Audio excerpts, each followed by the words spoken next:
Brought to you by V-Guard. Madha तालुक्याला जो आहे ते वादळी वाऱ्याचा तडाखा बसलेला आहे। एकंदरीत या तालुक्याची स्थिती जर पाहिली तर मागील 3 ते 4 दिवसापासून हा तालुका जो आहे तो वादळी वाऱ्याचा सामना करताना पाहायला मिळतोय।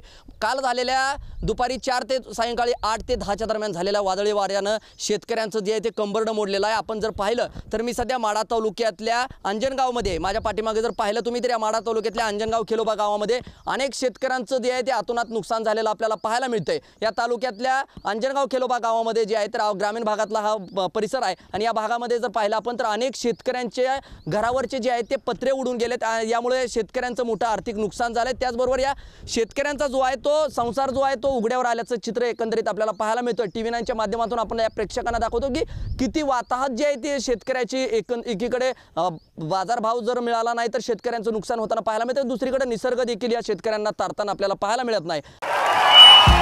भाइयों बहनों, उनके राज में पावर रहे अनस्टेबल और हम रखे सब स्मूथ और स्टेबल। हमारा नेता कैसा हो जो स्टेबल पावर दे वैसा हो। अब की बार वी गार्ड एसी स्टेबलाइजर का चमत्कार। आपल्या समेत पाटेकर कुटुंब आहे। या कुटुंबाचं जे आहे ते अनेक जे आहे ते घराचं मोठं नुकसान झालंय। दादा काय सांगाल, हा काय नेमकं नुकसान झालंय, किती मोठी ही घटना होती कालची आणि कशा प्रकारच्या आव्हानाला स्वीकारताय तुम्ही?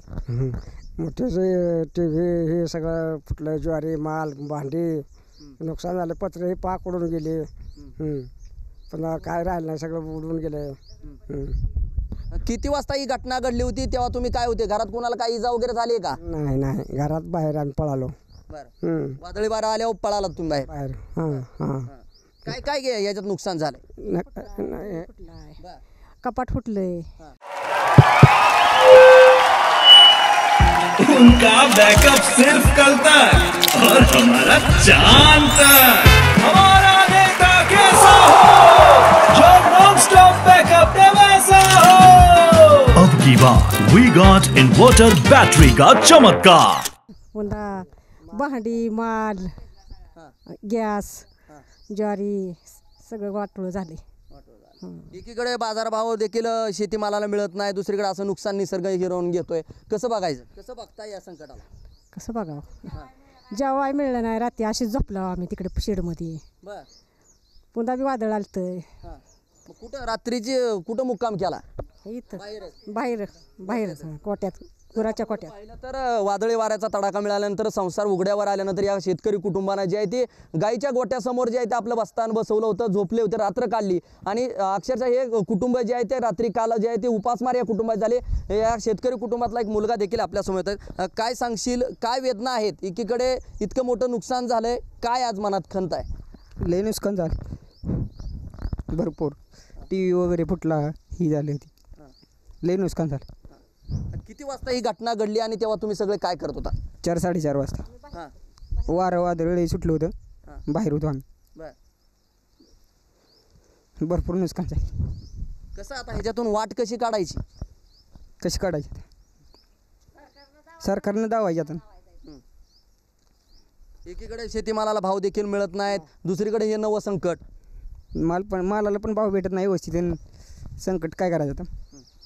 रात्री दुपारी झालेला पाऊस जो आहे तो संध्याकाळपर्यंत देखील काल सुरू होता। मग ही पत्रे जर घरावरची उडून गेलेत, काय कुठं गुजराण केली रात्रभर? गाईच्या गोठ्यात, गाईच्या गोठ्यामध्ये।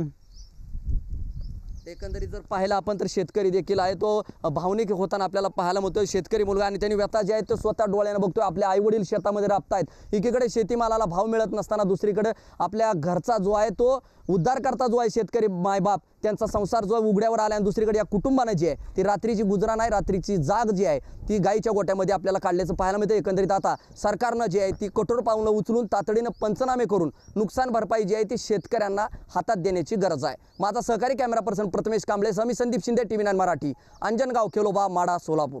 Brought to you by V-Guard.